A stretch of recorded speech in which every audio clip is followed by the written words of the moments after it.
नमस्कार दोस्तों, एक बार फिर हाजिर हूँ एक नई और दिलचस्प कहानी के साथ। ये कहानी आपके मनोरंजन और सीख के लिए तैयार की गई है, जिसे हमने बेहद आसान और प्रभावशाली भाषा में प्रस्तुत किया है। कहानी के मूल अधिकार इसके असली लेखक के पास है। तो चलिए बिना देर किए शुरू करते हैं आज का ये शानदार सफर।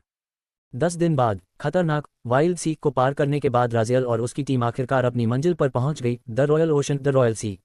राजियल एक मूंगे से बने प्लेटफॉर्म पर खड़ा था। उसके सामने एक अकल्पनीय शहर फैला हुआ था। सफ़ेद पत्थर और नीले क्रिस्टल की गूंजती मीनारें, पानी में तैरती रोशनी और सजे धजे अटलांटियंस। ये जगह समृद्धि और शक्ति का प्रतीक थी। तो यह है रॉयल सी, राजियल ने धीमी आवाज में कहा। हाँ, नेपच्यूनिया ने फीकी आवाज में जवाब दिया। वह पूरे रास्ते उदास रही थी, जैसे किसी ने उसकी आत्मा चुरा ली हो। मारिया ने भी उससे पूछने की कोशिश की, पर उसने कुछ नहीं बताया। राजियल का खजाना, सांख्यिकीय अपडेट। राजियल ने अपने माना स्टैट्स चेक किए। वाइल्ड सी के राक्षसों को मारकर वह अब बेहद अमीर हो चुका था। माना MPSS रैंक 35.73 बिलियन, 100 बिलियन। अब उसके पास शक्तियों का अंबार था। उसके सामने 5 मुख्य रास्ते थे। किलिंग इंटेंट, हत्या के साथ बढ़ती शारीरिक शक्ति। शैडो एबिलिटीज, छाया शक्तियां, हत्या और गति के लिए सटीक। फ्लो टेक्निक्स, विनाशकारी पर जोखिम भरी। बुक ऑफ एवेंचुअल ईवल, बुराई की किताब, देवताओं को भी घायल करने वाले मंत्र। वैम्पायर प्रोजेनिटर, पिशाच पूर्वज, अमरता और अपना पिशाच साम्राज्य बनाने की शक्ति। राजियल को सबसे ज्यादा पिशाच पूर्वज की शक्ति पसंद आई। वह किसी को भी अपना वफादार पिशाच बना सकता था जो कभी गद्दारी नहीं करेगा। उसे बस पहले योग्य मोहरे की तलाश थी। लेवी और अरोरा, प्रेम की नई लहर। लेवी अब पहले जैसा अधमरा नहीं था। अरोरा के गुलाबी आंसू ने उसे पूरी तरह ठीक कर दिया था। वे दोनों हाथ में हाथ डाले चल रहे थे। पतिदेव, अरोरा ने मजाक में कहा, क्या तुम्हारी उस इल्यूजन शक्ति ने ही उन दुश्मनों को खत्म किया? लेवी ने शर्माते हुए सिर हिलाया। अरोरा ने उसे टोकते हुए कहा, मैं तुम्हारी गर्लफ्रेंड नहीं, पत्नी, वाइफ हूँ। लेवी मुस्कुराया, ठीक है पत्नी जी। मारिया उन्हें देखकर चिढ़ रही थी। कितने बचकाने और घिनौने हैं ये दोनों, उसने बुदबुदाया। समंदर का सबसे बड़ा रहस्य, ट्राइडेंट ऑफ द सी। भीड़ अचानक एक जगह जमा हो गई। नेपच्यूनिया ने बिना किसी उत्साह के कहा, वे समंदर के इकलौते मिथिकल रैंक अवशेष को देख रहे हैं। राजियल और मारिया भीड़ को चीरते हुए आगे बढ़े। वहां एक विशाल काले पत्थर के भीतर एक सुनहरा त्रिशूल धंसा हुआ था। उस पर प्राचीन जादुई निशान चमक रहे थे। यह नकली है ना? राजियल ने सपाट लहजे में पूछा। नेपच्यूनिया ने उसे तीखी नजरों से देखा। नहीं, यह असली ट्राइडेंट ऑफ द सी है, नेपच्यूनिया ने बताया। 70 साल पहले समंदर के राजा ने इसे यहाँ रखा था। नियम सीधा है, जो इसके योग्य होगा वही इसे उठा पाएगा। जो इसे उठा लेगा वह सभी समुद्रों का सम्राट बन जाएगा और लहरों के नीचे की सबसे शक्तिशाली हस्ती होगा। राजियल की आंखों में एक अजीब चमक आए। उसे चुनौती पसंद थी और योग्य होने का मतलब उसके लिए कुछ और ही था। क्या तुम इसे आजमाना चाहोगे? नेपच्यूनिया ने राजियल की आंखों में देखते हुए पूछा। उसे लगा था कि राजियल जैसा घमंडी और शक्तिशाली व्यक्ति इस सुनहरे अवसर को नहीं छोड़ेगा। आसपास खड़े अटलांटियंस ने भी अपनी नजरें राजियल पर टिका दी। उनकी नजरों में मजाक और हिकारत थी। एक ऐसा अजनबी जिसे समंदर के सबसे बड़े अवशेष की पहचान तक नहीं थी, वह इसे कैसे उठा सकता है? राजियल ने उस चमकते हुए त्रिशूल को देखा और फिर शांति से अपना सिर हिला दिया। जरूरत नहीं है, मुझे कोई दिलचस्पी नहीं है। सन्नाटा छा गया। अटलांटियंस के लिए यह अपमान जैसा था। जिस पवित्र अस्त्र को उठाने के लिए लोग सालों का सफर तय करते हैं, उसे राजियल ने एक सजावट की तरह खारिज कर दिया था। मारिया की कोशिश। नेपच्यूनिया हैरान थी। क्यों नहीं, तुम इसके जरिए समंदर के राजा बन सकते हो। राजियल ने बस कंधे उचकाए। मारिया ने ठंडी सांस ली और आगे बढ़ी। ठीक है, मैं कोशिश करती हूँ। वैसे भी एक धातु का टुकड़ा मेरा फैसला कैसे कर सकता है? मारिया पत्थर के चबूतरे पर चढ़ी। जैसे ही वह करीब पहुंची, समंदर के रक्षक सी गार्ड्स, जो पानी से बने अभेद्य सैनिक थे, सजग हो गए। ये रक्षक राजा के आदेशों के प्रति वफादार थे और किसी भी गड़बड़ी पर हमला करने के लिए तैयार थे। मारिया ने त्रिशूल को पकड़ा। कुछ नहीं हुआ। उसने अपनी पूरी ताकत एस जोर रैंक स्ट्रेंथ झोंक दी। उसकी नसें तन गईं, शरीर से ऊर्जा निकलने लगी, पर वह त्रिशूल पत्थर से टस से मज नहीं हुआ। उसे ऐसा लगा जैसे वह किसी पहाड़ को हिलाने की कोशिश कर रही हो। अंत में अपमान और झुंझलाहट के साथ मारिया पीछे हट गई। बेकार हथियार है, मुझे वैसे भी त्रिशूल के साथ लड़ना पसंद नहीं है। राजियल की सोच। राजियल खामोश खड़ा सब देख रहा था।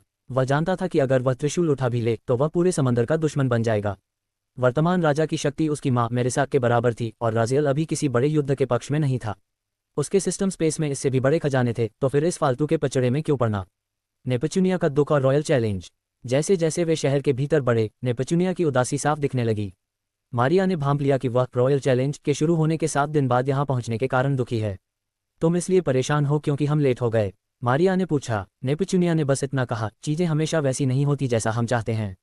मारिया को डर था कि राजियल की मां मेरिसा भी इसी रॉयल सी में हो सकती है। राजियल, क्या हमें सावधान नहीं रहना चाहिए? अगर तुम्हारी मां यहाँ हुई तो? राजियल ने बेपरवाही से जवाब दिया, मेरी मां मुझे ढूंढ रही होगी, वह किसी कंपटीशन में बैठकर तमाशा नहीं देखेगी। और वैसे भी मुझे सिर्फ सेकंड पोजीशन चाहिए ताकि मैं राजा से ओशंस ब्लैक का पता पूछ सकूं। नेपच्यूनिया ने पलटकर कहा, तुम लोग बहुत ज्यादा चिंता कर रहे हो। रॉयल चैलेंज के मैदान के भीतर कोई भी तुम्हें हाथ नहीं लगा सकता, चाहे वह तुम्हारी माँ ही क्यों ना हो। रॉयल सी की विशाल सड़कों को पार करने के बाद नेपच्यूनिया ने अपनी गति धीमी की।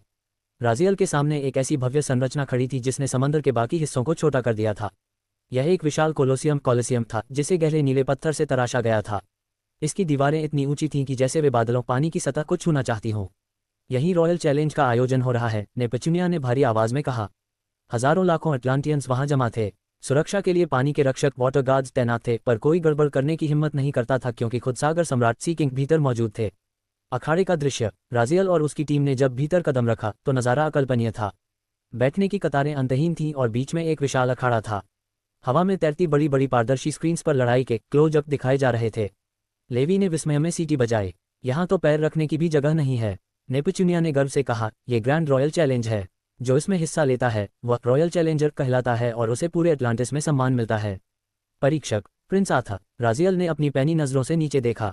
अखाड़े में एक विशालकाय अटलांटियन एक बड़े हथौड़े से हमला कर रहा था, पर उसका प्रतिद्वंद्वी, जिसके बाल शाही नीले रंग के थे, सिर्फ खेल रहा था। वह बिना किसी हथियार के सिर्फ 2 उंगलियों के स्पर्श से उस भारी हथौड़े के हमलों को नाकाम कर रहा था। वह ब्लू हेयर्ड लड़का परीक्षक एग्जामिनर है ना? राजियल ने पूछा। नेपच्यूनिया चौंक गई। तुमने पहचान लिया, वह प्रिंस आर्थर है, अपनी पीढ़ी का सबसे महान योद्धा। वह बिना किसी जादुई उपकरण या आशीर्वाद के सिर्फ अपनी शारीरिक शक्ति और कौशल से लड़ता है। रॉयल चैलेंज के 3 चरण। नेपच्यूनिया ने प्रतियोगिता के नियमों को समझाया।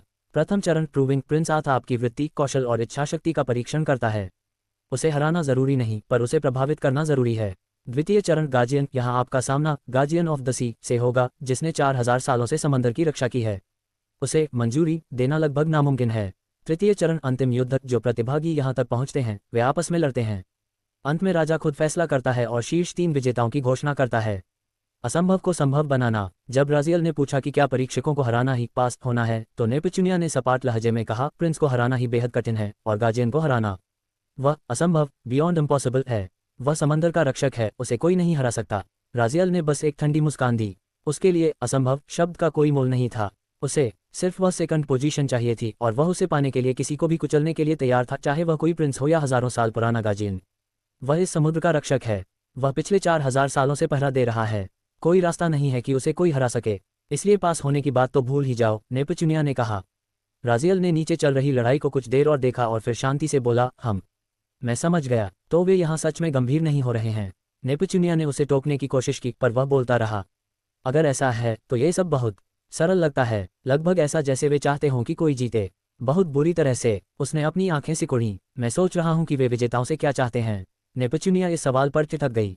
नहीं, ऐसा कुछ नहीं है, और बकवास मत सोचो, विजेताओं के लिए कुछ भी बुरा इंतजार नहीं कर रहा है। राजियल ने एक भौं उठाई। मैं ऐसा क्यों न सोचूं? वे पहले पुरस्कार की घोषणा तक नहीं करते। कोई विवरण नहीं, यह अपने आप में संदिग्ध है। उसने एक ठंडी हंसी हंसते हुए कहा, मैंने देखा है कि शासक कैसे काम करते हैं। वे अपनी सबसे बड़ी समस्याओं को इनाम के रूप में चैंपियंस को थमा देते हैं। खतरनाक इलाके, शापित जिम्मेदारियां, और एक बार जब आप स्वीकार कर लेते हैं तो आप मना नहीं कर सकते। ये पक्का कोई बुरा प्लान है। ऊंचे पदों के लोग कभी मुफ्त में उदार नहीं होते। नेपच्यूनिया का चेहरा गुस्से से तमतमा उठा। ऐसा कुछ नहीं है, और राजा उस तरह का व्यक्ति नहीं है। हो सकता है इनाम इतना कीमती हो कि उसे सरप्राइज रखा गया हो, और तुम्हें क्या परवाह? तुम तो सेकंड आना चाहते हो ना, तो चुपचाप नियम सुनो। राजियल ने उसकी आंखों में देखा। तुम कुछ जानती हो? नहीं, मैं नहीं जानती। नेपच्यूनिया लगभग चिल्लाए। प्रतियोगिता के नियम। राजियल ने बात को ज्यादा नहीं खींचा। ठीक है, नियम बताओ। नेपच्यूनिया ने खुद को संभालते हुए बताया। शुद्ध शारीरिक शक्ति, आप सिर्फ शारीरिक बल का उपयोग कर सकते हैं। कोई बाहरी उपकरण नहीं, कोई रेलिक, जादुई हथियार या आर्टिफैक्ट नहीं। मनुष्यों के लिए विशेष चेतावनी, चूंकि तुम इंसान हो, अपनी जादुई शक्तियां या ब्लडलाइन का उपयोग मत करना। इससे समस्या होगी। कोई बाहरी हस्तक्षेप नहीं, बाहर से मदद करने वाले को तुरंत मौत की सजा दी जाएगी। हत्या की अनुमति। परीक्षक एग्जामिनर अगर चाहे तो प्रतिद्वंद्वी को मार सकता है। राजियल ने गणना की। शारीरिक शक्ति, एसएस रैंक। 30 साल से कम उम्र का कोई भी व्यक्ति उसके सामने टिक नहीं पाएगा। यह उसके लिए बच्चों को परेशान करने जैसा था। एक डरावनी उपस्थिति। नेपच्यूनिया पंजीकरण के लिए किसी अधिकारी से बात करने गई, तभी मारिया ने राजियल का हाथ कसकर पकड़ लिया। हमें भागना चाहिए, उसने फुसफुसाते हुए कहा। राजियल ने मारिया की नजरों का पीछा किया। कोलोसियम के सबसे ऊपरी हिस्से में, जहां आम जनता की पहुंच नहीं थी, एक शाही चैम्बर बना था। वहां 2 सिंहासन लगे थे। एक पर समंदर का राजा बैठा था, एक 7 फीट ऊंचा महाबली पुरुष, जिसके नीले बाल और राजसी दाढ़ी उसकी शक्ति का बखान कर रही थी। पर राजियल की धड़कनें तब रुक गईं जब उसने दूसरे सिंहासन पर बैठी महिला को देखा। वह वहां बिल्कुल बेपरवाह बैठी थी, एक पैर दूसरे पर चढ़ा हुआ। उसके लंबे गहरे बैंगनी पर्पल बाल चांदनी की तरह चमक रहे थे। वह अखाड़े को नहीं देख रही थी, वह सीधे राजियल की ओर देख रही थी। उसने अपना हाथ अपनी ठुड्डी पर रखा और राजियल को देखते हुए एक जानने वाली मुस्कान दी, मानो कह रही हो, आखिरकार मैंने तुम्हें ढूंढ ही लिया। राजियल ने अपना हुलिया बदला था, अपनी आभा छिपाई थी, फिर भी वह उसे पहचान गई। और उसके सिंहासन के नीचे घुटनों के बल कोई और नहीं बल्कि योगराज बैठा था। उसका चेहरा शर्म और अपराधबोध से झुका हुआ था। वह बेवकूफ, राजियल ने दांत पीसते हुए बुदबुदाया। उसकी माँ मेरिसा विरेलिन वहां मौजूद थी। वह बेवकूफ, राजियल के होठों से एक और श्राप निकला। उसकी नजरें सिंहासन के पास घुटनों के बल बैठे योगराज पर जमी थीं। राजियल का मन कर रहा था कि अभी जाकर उस गद्दार का गला काट दे। वह समझ गया था कि मेरिसा यहाँ तक कैसे पहुंची। योगराज ही वह इकलौता जरिया था जिसने उसे धोखा दिया था। राजियल ने गहरी सांस ली। मेरिसा से अभी लड़ना आत्महत्या जैसा था। वह अभी भी उससे कई गुना अधिक शक्तिशाली थी। उसने फैसला किया कि वह फिलहाल उसे नजरअंदाज करेगा और अपने असली मकसद ओशंस ब्लैक के लिए राजा से बात करने पर ध्यान केंद्रित करेगा। मेरिसा की नज़र और योगराज का खौफ। मेरिसा ने राजियल के चेहरे पर आए उस क्षणिक बदलाव को देख लिया था। वह मुस्कुराई, एक ऐसी मुस्कान जो राजियल को चिढ़ाने के लिए काफ़ी थी। उसने मानसिक संवाद मेंटल लिंक के जरिए योगराज से कहा, शुक्रिया, अगर तुमने मुझे नहीं बताया होता कि वह यहाँ है तो मैं उसे इस तरह घबराते हुए कभी नहीं देख पाती। योगराज थर थर कांप रहा था। उसने मन ही मन सोचा, जैसे कि मेरे पास कोई और रास्ता था। इस औरत ने मुझे पकड़कर मेरी यादें ऐसे पढ़ ली जैसे कोई खुली किताब हो। एक माँ का अवलोकन, राजियल का बदलाव। मेरिसा की पूरी एकाग्रता अब राजियल पर थी। वह देख रही थी कि उसका बेटा कितना बदल गया है, उसका कद, उसकी बनावट, उसके बाल और उसकी आंखों का रंग। यहाँ तक कि उसकी आभा और भी अब घनी और नियंत्रित थी। अगर वह उसकी माँ नहीं होती तो शायद उसे पहचान भी नहीं पाती। पर उसे एक बात की खुशी थी, राजियल यहाँ छिपने या भागने नहीं आया था। वह किसी मकसद से आया था, जिसका मतलब था कि वह वापस ज़मीन पर लौटेगा। ओशंस ब्लैक का रहस्य। मेरिसा ने राजा से उस जगह के बारे में पहले ही पूछ लिया था जहां राजियल जाना चाहता था। राजा ने उसे बताया कि ओशंस ब्लैक एक कचरा घर डंपिंग ग्राउंड है जहां हजारों सालों से मृत राक्षसों के शरीर और उनके टूटे हुए कोर्स जमा होते आए हैं। वह जगह इतनी काली और वीरान है कि उसे समंदर का काला धब्बा कहा जाता है। मेरिसा ने तुरंत कड़ियों को जोड़ लिया। उसने सोचा, तो ये बात है, वह उन बेकार माने जाने वाले मॉन्स्टर कोर्स को सोखकर अपनी शक्ति बढ़ा रहा है। उसे याद आया कि कैसे बचपन में उसने राजियल के लिए दुनिया भर के अमृत एलिक्सियर्स और जादुई तकनीकें आजमाई थीं, पर सब नाकाम रहीं। दुनिया ने जिसे असंभव घोषित कर दिया था, राजियल ने उसी कचरे से अपनी शक्ति का रास्ता ढूंढ लिया था। मेरिसा का दुख, तुमने मांगा क्यों नहीं? मेरिसा की आंखों में एक गहरी उदासी छा गई। वह मन ही मन बोली, अगर तुम्हें मॉन्स्टर कोर्स ही चाहिए थे तो तुमने मुझसे क्यों नहीं मांगा?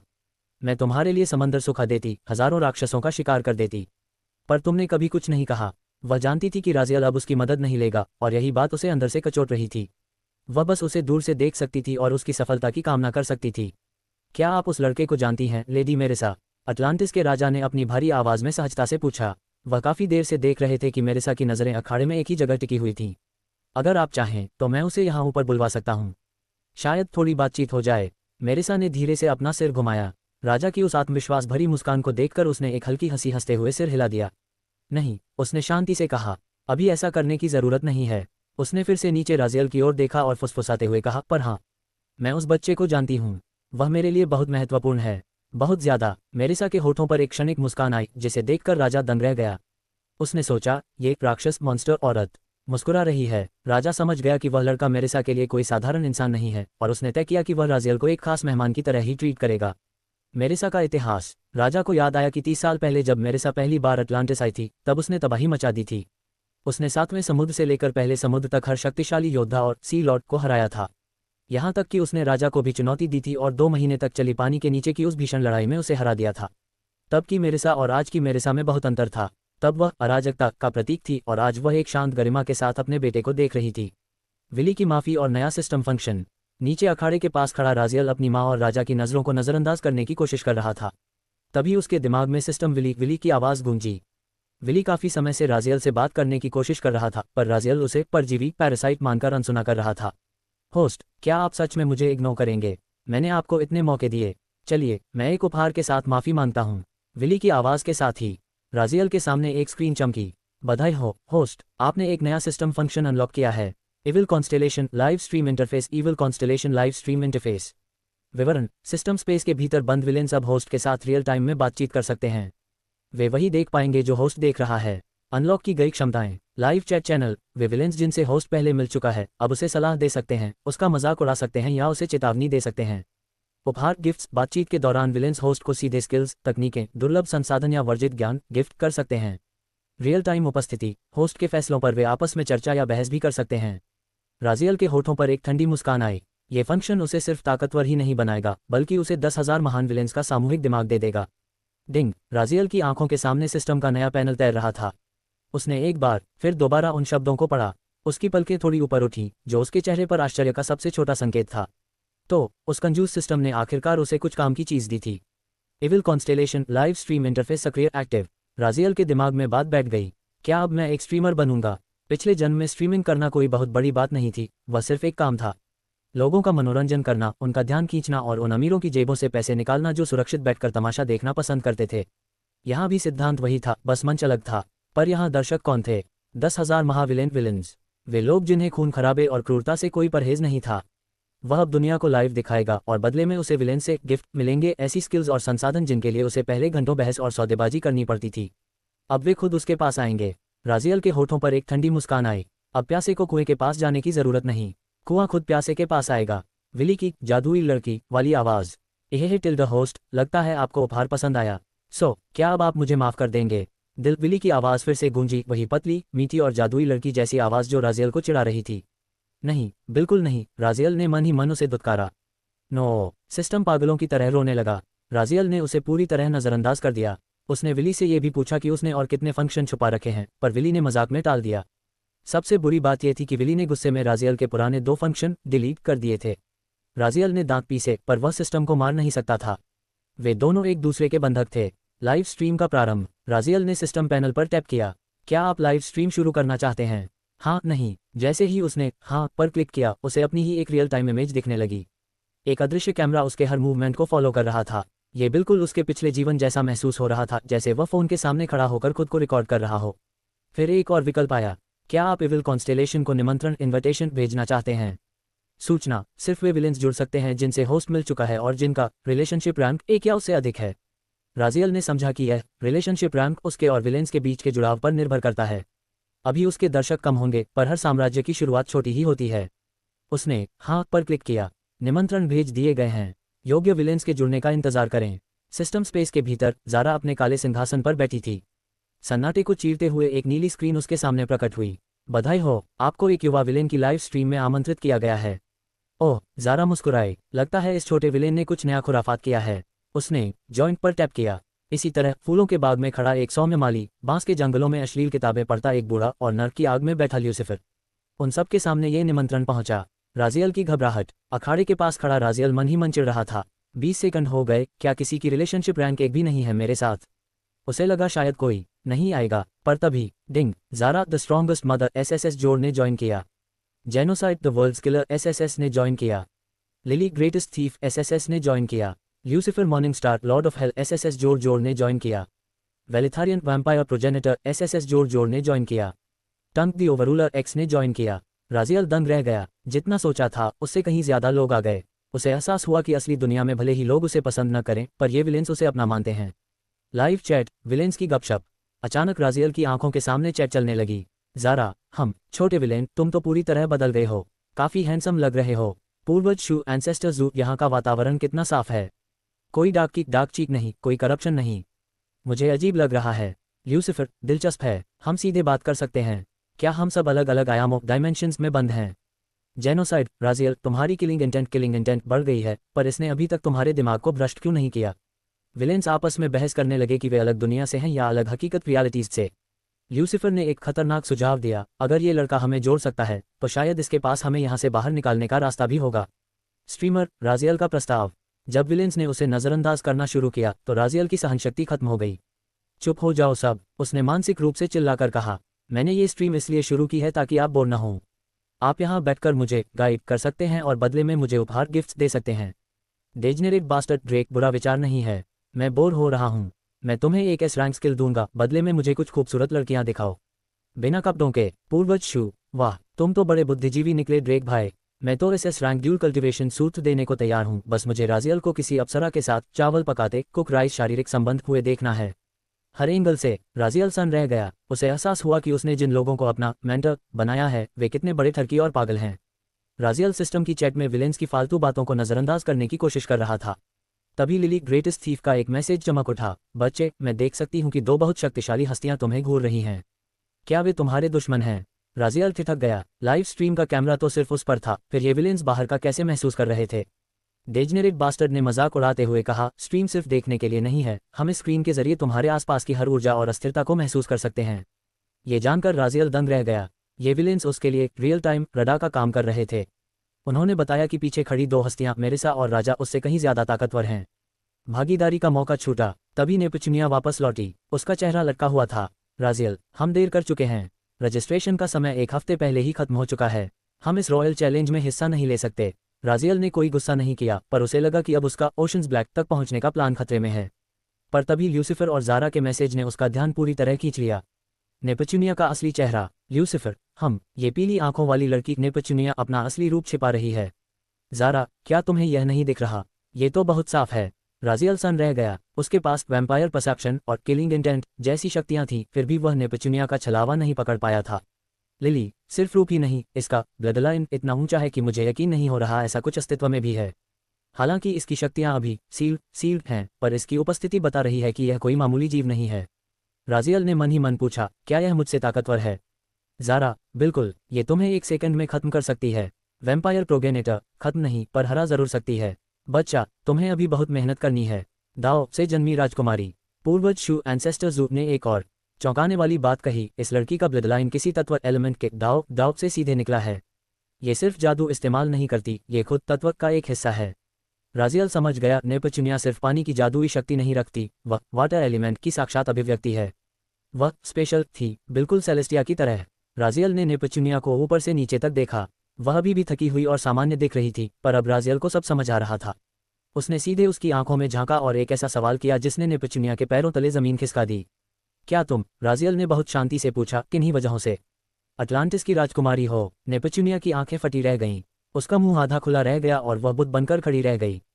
क्या तुम किन्हीं कारणों से अटलांटिस की राजकुमारी हो? राजियल का स्वर शांत था, पर उसके शब्दों ने सन्नाटा खड़ा कर दिया। नेपच्यूनिया एक पल के लिए ठिठकी, फिर पागलों की तरह हंसने लगी। क्या मैं राजकुमारी? राजियल, तुम पागल हो गए हो क्या? मैं खूबसूरत हूं, पर राजकुमारी तो साक्षात देवी जैसी होती हैं। मुझे क्यों राजाओं की तरह घूमना पड़ता अगर मैं राजकुमारी होती? उसकी एक्टिंग बेहतरीन थी, पर राजियल अब उसकी बातों में नहीं आने वाला था। उसे पता था कि पूरी दुनिया में सिर्फ 3 लोगों के पास इंपीरियल ग्रेड ब्लडलाइन है, सेलेस्टिया, अटलांटिस की राजकुमारी और खुद नोवेल का नायक अरन। अगर नेपच्यूनिया की आभा इतनी शक्तिशाली थी कि सिस्टम के विलेंस भी उसकी तारीफ कर रहे थे, तो वह निश्चित रूप से राजकुमारी ही थी।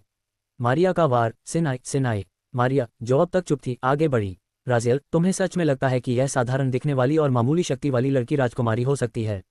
ये तो एक अपमान है। नेपच्यूनिया का चेहरा लाल हो गया। मामूली? तुम्हें पता भी है मेरा असली रूप? वह बीच में ही रुक गई, पर शब्द उसके मुंह से निकल चुके थे। हाँ, मैं राजकुमारी हूँ। अचानक उसे एहसास हुआ कि उसने क्या कह दिया। उसने अपना मुंह ढक लिया। वह समझ नहीं पाई कि उसके मुंह से सच कैसे निकल गया। राजियल ने गौर किया कि मारिया की दाहिनी आंख में एक सुनहरी चमक कौंधी थी। उसने लाइव स्ट्रीम चैट में ल्यूसिफर से पूछा कि यह क्या था। ल्यूसिफर, होस्ट, इस लड़की ने सिनाई जागृत कर ली है। ये लस्ट, वासना और प्राइड, अहंकार के पापों को उभारती है। उसने नेपच्यूनिया के अहंकार को इतना बढ़ा दिया कि वह खुद को रोक नहीं पाए और सच उगल दिया। विलेंस की बहस। चैट में पूर्वज शू और ल्यूसिफर के बीच बहस छिड़ गई। पूर्वज शू, यह आंख एक मामूली चालाकी है। मैंने ग्रह तबाह किए हैं, मुझे मत सिखाओ कि इंसानी दिल कैसे काम करता है। ल्यूसिफर, बच्चे, मैं उन दुनियाओं से पुराना हूं जहां तुम चले हो। जब एक इंसान सिनाई जागृत करता है तो वह अरबों को मार सकता है। तुम्हारी सोच बहुत छोटी है। राजियल ने अपना सिर पकड़ लिया। ये प्राचीन विलेंस बच्चों की तरह लड़ रहे थे। उसने स्ट्रीम को म्यूट किया और वास्तविकता पर ध्यान दिया। क्या ये दुश्मन है? नेपच्यूनिया ने झुंझलाते हुए स्वीकार किया, ठीक है, मैं मानती हूँ, मैं राजकुमारी हूँ। मारिया ने तुरंत राजियल की ओर मुड़कर बहुत ही ठंडे और पेशेवर लहजे में पूछा, क्या यह अब हमारी दुश्मन है? इसने अपनी पहचान छिपाई और हमसे झूठ बोला। क्या हमें इसे अभी मार देना चाहिए? नेपच्यूनिया की आंखें फटी रह गईं। उसे यकीन नहीं हुआ कि मारिया इतनी बेरहम हो सकती है। क्या मारना? हमने साथ में सफ़र किया, साथ लड़ाइयाँ लड़ी, और तुम इतनी आसानी से मुझे मारने की बात कर रही हो? क्या तुम्हारे सीने में दिल है या पत्थर? नेपच्यूनिया को पहली बार एहसास हुआ कि वह किन खतरनाक लोगों के साथ सफ़र कर रही थी। तुम एक गद्दार हो। मारिया की आवाज़ ठंडी और सपाट थी। नेपच्यूनिया ने बिना किसी डर के अपनी गर्दन टेढ़ी की और मजाक उड़ाते हुए कहा, सिर्फ मैं ही अपनी पहचान नहीं छिपा रही थी। तुम लोगों ने भी मुझे सच नहीं बताया, और अब जब मैं सच जान गई हूँ तो तुम चिढ़ रहे हो। ये तो बहुत ही बचकाना पैटी व्यवहार है। नेपच्यूनिया की बॉडी लैंग्वेज पूरी तरह बदल चुकी थी। जो लड़की अब तक दबी कुचली गाइड बनी हुई थी, वह अब राजसी, आत्मविश्वासी और शक्तिशाली दिख रही थी। उसकी आंखें अब आदेश देने की आदी लग रही थीं। मारिया का इल्जाम और नेपच्यूनिया का जवाब। मारिया एक कदम और करीब आए। मैं तुम्हें गद्दार सिर्फ इसलिए नहीं कह रही कि तुमने रूप बदला। मैं तुम्हें गद्दार इसलिए कह रही हूँ क्योंकि जब सी लॉर्ड्स की सेना हम पर हमला कर रही थी और मैं मरने वाली थी, तब तुमने मदद क्यों नहीं की? एक राजकुमारी के पास बचाने के लिए अमृत या शक्तियाँ जरूर होती हैं। नेपच्यूनिया ने शांति से हाथ बांध लिए। पहली बात, मेरी शक्तियाँ पूरी तरह सील्ड थीं।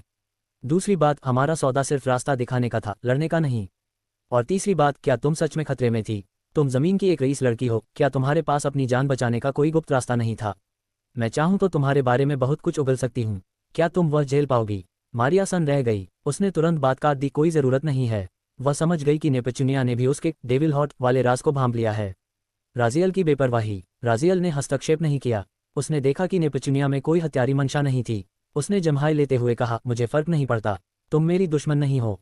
फिलहाल के लिए, अगर लड़ना चाहती हो तो मैं ना भी नहीं कहूँगा।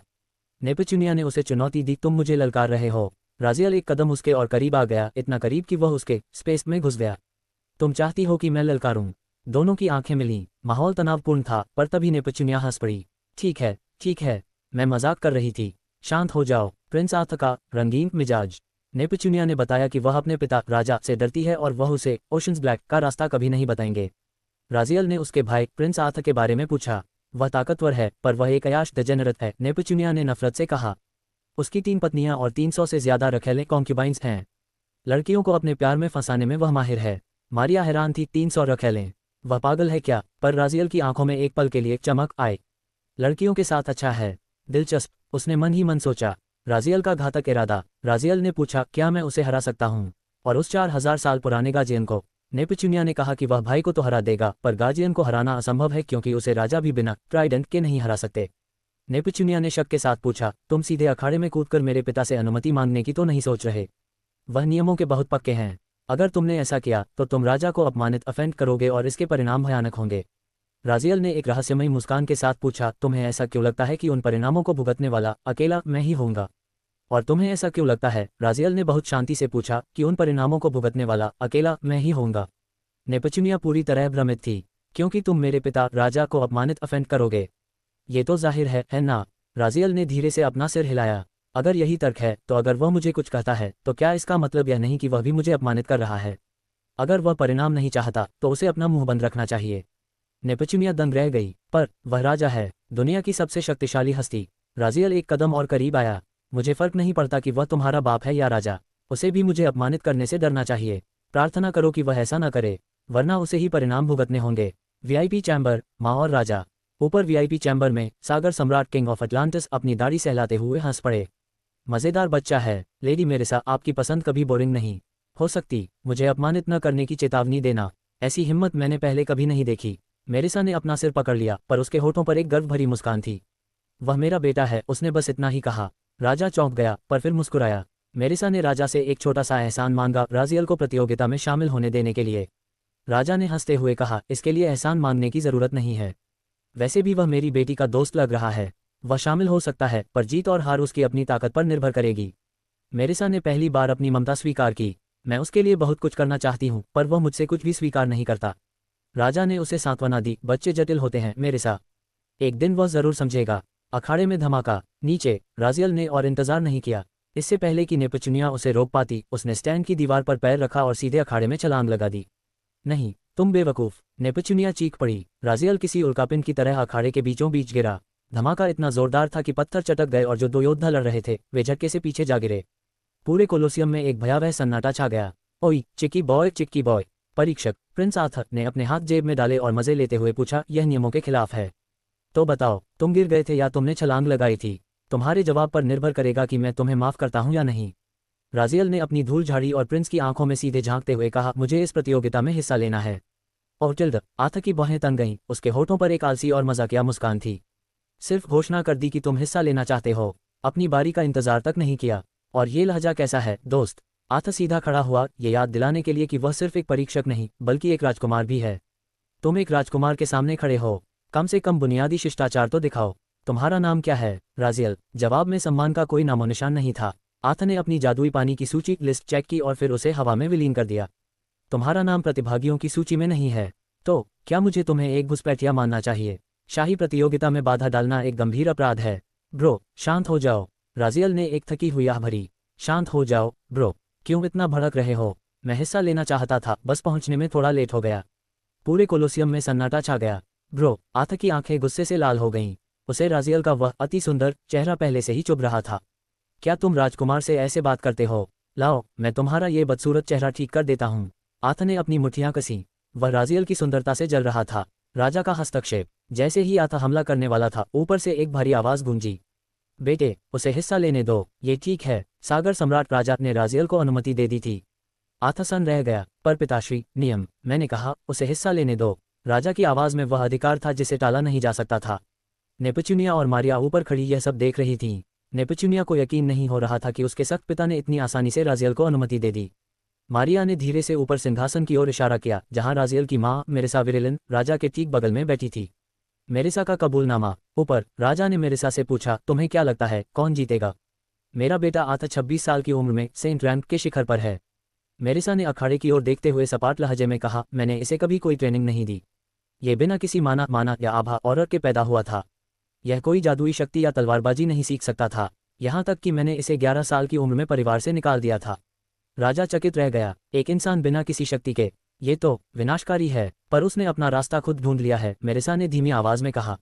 राजा मुस्कुराया। चिंता मत करो, आथ उस पर ज्यादा सख्ती नहीं करेगा। वह बस उसे उसकी जगह दिखा देगा। राजा को पूरा विश्वास था कि आथ, जिसे उसने खुद ट्रेन किया है, वह इस शक्तिहीन लड़के को आसानी से हरा देगा। धमाका। पलक झपकते ही पासा पलट गया। राजा अभी अपनी बात पूरी ही कर पाया था कि बूम। पूरे कोलोसियम में एक बिजली जैसी गूंज हुई। राजा की आंखें फटी रह गईं। मेरिसा भी झटके से खड़ी हो गई। नीचे अखाड़े के बीचों बीच प्रिंस आथ अपने एक घुटने के बल गिरा हुआ था। उसका दाहिना घुटना पत्थर के फर्श को तोड़ते हुए भीतर धंस गया था। आथ ने अपने दोनों हाथ अपने सिर के ऊपर क्रॉस करके रखे थे और वह अपनी पूरी ताकत लगा रहा था सिर्फ एक पैर को रोकने के लिए। वह पैर राजियल का था। राजियल ने इतनी तेजी और ताकत से प्रहार किया था कि सेंट रैंक के शिखर पर खड़ा आथा उसे झेलने में नाकाम रहा। प्रिंस आथ अपने पैरों पर खड़ा हुआ और उसने अपना भला स्पीयर म्यान से निकाल लिया। उसकी पिछली चंचलता गायब थी।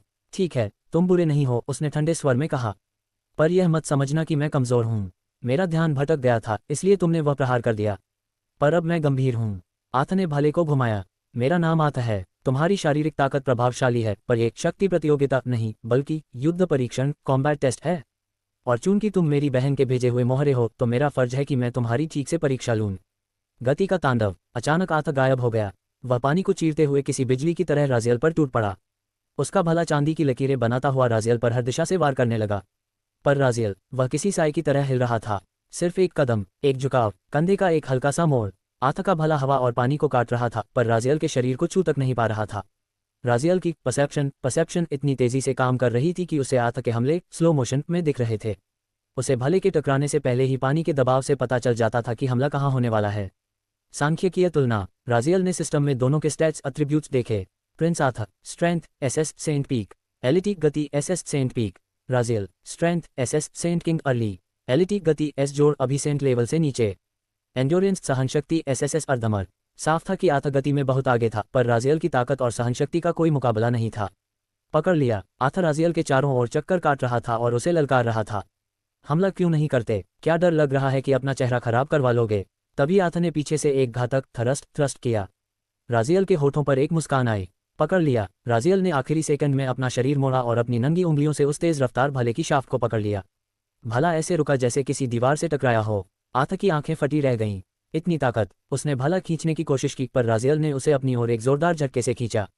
आथ का संतुलन बिगड़ गया और वह राजियल के सामने आ गिरा। राजियल की मुट्ठी आथ के चेहरे की ओर बढ़ी। बईमम। धमाका इतना भयानक था कि पानी में शॉकवेव्स उठीं। आथ का शरीर किसी तोप के गोले की तरह पीछे उड़ा। वह 200-300 मीटर दूर जाकर सीधे अखाड़े की सुरक्षा दीवार बैरियर से टकराया और पत्थर तोड़ते हुए फर्श पर गिर पड़ा। ऊपर का नज़ारा, अराबेला और मेरिसा। वह प्रहार तुम्हारे बेटे को बहुत दर्द दे गया होगा, मेरिसा ने ऊपर से शांति से कहा। राजा जूलियस ने झेपते हुए अपनी दाढ़ी खुजलाई। चिंता मत करो, उसका शरीर बहुत मजबूत है। हालांकि उसने पहले कभी अपने चेहरे पर इतना भारी वार नहीं झेला है। मेरिसा मुस्कुराए। शायद इसलिए क्योंकि तुम्हारे बेटे ने वादा किया था कि वह सिर्फ राजियल का चेहरा खराब करेगा। मेरिसा मन ही मन हैरान थी। 1 महीने पहले राजियल इतना शक्तिशाली नहीं था। 2 रैंक का उछाल सिर्फ 1 महीने में, यह मुमकिन नहीं होना चाहिए था। नेपच्यूनिया की खुशी। पूरे कोलोसियम में सन्नाटा था, सिर्फ एक आवाज़ गूंज रही थी, बहुत बढ़िया। और मारो उस कमीने को। नेपच्यूनिया अपनी सीट पर खड़ी होकर पागलों की तरह चीयर कर रही थी। लोग उसे नफरत से देख रहे थे क्योंकि वह अपने ही भाई और प्रिंस के पिटने पर खुश थी। मारिया ने धीरे से कहा, तुम बहुत उत्साहित लग रही हो। नेपच्यूनिया ने चहकते हुए कहा, बिल्कुल, मैं वही देख रही हूँ जो मैं खुद हमेशा से करना चाहती थी। तो क्या मैं पास हो गया? राजियल ने ऐसे पूछा जैसे वह मौसम का हाल जान रहा हो। वह अखाड़े के बीच में बिल्कुल ढीला खड़ा था, जैसे उसे आथा के अगले हमले का कोई डर ही न हो। आथा, जो कुछ मीटर दूर खड़ा था, अभी भी सदमे में था। उसकी नाक से खून बह रहा था और वह अपनी हथेली पर जमे लाल धब्बों को अविश्वास से देख रहा था। एक इंसान के एक सादे मुके ने उसे लहूलुहान कर दिया था। यह उसके शाही घमंड के लिए एक गहरी चोट थी। पास, आथा की आवाज़ फटी हुई थी। जब तक मैं संतुष्ट नहीं हो जाता, या जब तक हम में से कोई एक पूरी तरह हार नहीं जाता, तुम पास नहीं होगे, और मेरा यकीन करो, मैं तुम्हें पीटे बिना संतुष्ट नहीं होऊंगा। आथा की वापसी और गति का खेल। अचानक आथा गायब हो गया। उसकी गति इतनी तेज थी कि पानी में कंपन पैदा हो गया। वह राजियल के सामने प्रकट हुआ, मुक्का मारा और फिर एक झंझावात फेंट की तरह गायब होकर पीछे से हमला किया। उसने अपना भला उठाया और पानी के दबाव से एक क्रिसेंट वाटर स्लैश छोड़ा। राजियल ने सिर्फ अपना हाथ उठाया और उस घातक स्लैश को एक थप्पड़ की तरह हवा में उड़ा दिया। आथा बौखला गया। तुम्हारा शरीर आखिर बना किस चीज से है? वह राजियल से दूर भागने लगा, ये जानते हुए कि राजियल की ताकत ज्यादा है पर गति एजिलिटी कम। अखाड़ा एक पकड़म पकड़ाई के खेल में बदल गया जहां आथा आगे और राजियल पीछे था। लाइव स्ट्रीम, विलेंस का गुस्सा और गिफ्ट। ऊपर सिस्टम की इविल कॉन्स्टेलेशन स्ट्रीम में विलेंस के बीच बहस छिड़ गई। पूर्वज शू एंसेस्टर्स जू, इसकी खाल इतनी मजबूत कैसे है? क्या ये किसी तकनीक का नतीजा है? पिशाच पूर्वज वैम्पायर प्रोजेनेटर, ये स्वाभाविक है। एक पिशाच की हड्डियां और मांस उच्च श्रेणी के हथियारों से भी कठोर होते हैं। हमें किसी बाहरी मजबूती की जरूरत नहीं होती। चैट में तनाव बढ़ गया। ल्यूसिफर और ज़ारा इस बात से चिढ़े हुए थे कि राजियल इस मामूली लड़ाई को खत्म करने में इतना समय ले रहा है। जेनोसाइड और ग्रेटेस्ट कलेक्टर नाराज थे कि राजियल उनके दिए हुए शैडो हॉट या किलिंग ऑरा का इस्तेमाल नहीं कर रहा था। पूर्वज शू, मैं अपमानित महसूस कर रहा हूँ। मैंने इसे महान तकनीकें सिखाई और यह उनका इस्तेमाल सिर्फ परसेप्शन के लिए कर रहा है। ये पाप है। ड्रेक डिजेनरेटेड बास्टर्ड, मैंने तो इसे सिर्फ अपनी पेंटिंग्स और किताबें दी थीं, उसने सिर्फ वही मांगा था। पूर्वज शू, क्या वे निर्वस्त्र महिलाओं की पेंटिंग्स थीं? लिली ग्रेटेस्ट थीफ, तुम सब बेवकूफ़ हो। ये सिर्फ 17 साल का बच्चा है। कम से कम यह मेरे दिए परसेप्शन का इस्तेमाल तो कर रहा है। मैं इससे संतुष्ट हूँ। लिली ने देखा कि राजियल को गति की कमी खल रही है। उसने मजाक में कहा, लगता है इसे एक अच्छी मूवमेंट तकनीक की ज़रूरत है। यह मेरे दिए स्किल्स इस्तेमाल करता है, इसलिए मैं इसे एक गिफ्ट दूंगी। डिंग, बधाई हो होस्ट, आपको लिली द ग्रेटेस्ट थीफ की ओर से स्ट्रीम गिफ्ट प्राप्त हुआ है। क्या आप इसे खोलना चाहते हैं? हाँ, नहीं। डिंग, बधाई हो होस्ट, आपको लिली द ग्रेटेस्ट थीफ की ओर से उपहार प्राप्त हुआ है। अखाड़े की गहमागहमी के बीच राजियल ने अपना ध्यान भीतर की ओर लगाया। उसने चैट में देखा कि विलेंस उसकी पुरानी यादों, जब उसने लिली को मम्मी कहा था, को लेकर उसे चिढ़ा रहे हैं। ज़ारा को जलन हो रही थी, जबकि ड्रेक खुद लिली को मम्मी कहने के लिए तैयार था। राजियल ने शर्म से अपना चेहरा ढंक लिया। इसीलिए मुझे लोगों से नफरत है, उसने सोचा। फैंटम स्टेप्स एक नया हथियार। राजियल ने लिली का दिया हुआ मूवमेंट मैनुअल खोला। फैंटम स्टेप्स, यह कोई साधारण स्किल नहीं थी। यह शरीर की गति को अंतरिक्ष के सूक्ष्म अंतरालों में विभाजित कर देती है, जिससे पीछे आफ्टर इमेजेस छूट जाती हैं। हैरानी की बात यह थी कि यह कोई इंस्टेंट डाउनलोड स्किल नहीं थी, बल्कि एक किताब थी जिसे पढ़कर सीखना था। अखाड़े में आथा उस पर लगातार हमले कर रहा था और राजियल हमले से बचते हुए किताब के पन्ने पलट रहा था। अखाड़े का दृश्य अपमानित था। तुम्हारी हिम्मत कैसे हुई? आथा चिल्लाया। एक राजकुमार को लड़ाई के बीच में नजरअंदाज करके किताब पढ़ना उसके लिए सबसे बड़ा अपमान था। वह पागलों की तरह भाला चलाने लगा, पर राजियल किताब पढ़ते हुए भी ऐसे हिल रहा था जैसे वह कोई साया हो। ऊपर स्टैंड में नेपच्यूनिया अपनी हंसी नहीं रोक पा रही थी। आथा का चेहरा देखो, ऐसा लग रहा है जैसे वह रोने वाला है। वहीं मारिया हैरान थी कि आखिर राजियल पढ़ क्या रहा है। राजा जूलियस और मेरेसा का विस्मय। राजा जूलियस राजियल के परसेप्शन को देखकर दंग थे। ये सिर्फ ट्रेनिंग नहीं है, ये युद्ध का अनुभव है। वह आथा के हमलों को बच्चों का खेल बना रहा है। मेरेसा ने भी धीरे से कहा, ये सुंदर है। दोनों महाशक्तियां राजियल की कलात्मक गति को देखकर मंत्रमुग्ध थीं। एक झलक में सीखना। लाइव चैट में विलेंस के बीच शर्त लग गई। लिली, मुझे इसे बेसिक सीखने में 3 दिन लगे थे। अगर राजियल ने इसे अभी सीख लिया तो मैं उसे अपनी पैंटीज गिफ्ट कर दूंगी। ज़ारा, सिर्फ 3 दिन? ये तो शर्मनाक है। असली टैलेंट वह है जो एक झलक में सीख ले। तभी राजियल ने किताब बंद की और वह सिस्टम की इन्वेंट्री में गायब हो गई। उसने एक लंबी सांस ली। शिश्टिल्ड, एक हल्की आवाज़ हुई और राजियल अपनी जगह से गायब हो गया। आथा ने उसके आफ्टर इमेज पर वार किया जो खाली गया। राजियल 100 मीटर दूर खड़ा मुस्कुरा रहा था। Lily, 100 metre? बेसिक लेवल पर तो सिर्फ 10 मीटर का डैश होता है। क्या इसने सीधे इंटरमीडिएट लेवल पर महारत हासिल कर ली? रहस्यमयी एंट्री। टंग टंग, चैट में सन्नाटा छा गया।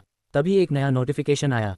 स्क्रीन का रंग गहरा बैंगनी और सुनहरा हो गया। एक वीवीवीआईपी फ्रेम। टंग रैंक एक्स ने ज्वाइन किया है। टंग टंग, कुएं के मेढक। ये कहना बहुत अशिष्ट है जब तुम खुद मेढक ही हो। ल्यूसीफर और ज़ारा, वे सब चौंक गए क्योंकि पहली बार किसी एक्स रैंक हस्ती ने चैट में कदम रखा था जिसकी आभा उन सबसे भारी थी। आथा का मुंह खुला का खुला रह गया। अखाड़े में एक नहीं बल्कि 5 राजियल खड़े थे। आथा समझ नहीं पा रहा था कि असली कौन है। उसकी अटलांटियन इंद्रियां भी उसे धोखा दे रही थीं। ये सब बकवास है, आथा चिल्लाया। असली मर्द कायरों की तरह भागते नहीं हैं। अगर मर्द हो तो सामने आकर लड़ो। राजियल ने मन ही मन सोचा, बड़ा बेशर्म है, अभी कुछ मिनट पहले खुद यही कर रहा था। राजियल ने सिर्फ 3 मिनट में फैंटम स्टेप्स के एडवांस लेवल को हासिल कर लिया था। अब वह एक कदम में 300 मीटर की दूरी तय कर सकता था और 8 आफ्टर इमेज छोड़ सकता था। आथा का स्मार्ट आत्मसमर्पण। राजियल अचानक आथा के बिल्कुल सामने प्रकट हुआ। आथा को अपनी टूटी नाक का दर्द याद आ गया। उसे समझ आ गया कि वह जीत नहीं सकता। मैं हार मानता हूँ, आथा चिल्लाया, अपने चेहरे पर एक नकली मुस्कान लाते हुए। तुम पास हो गए, बस करो, मैंने काफी देख लिया।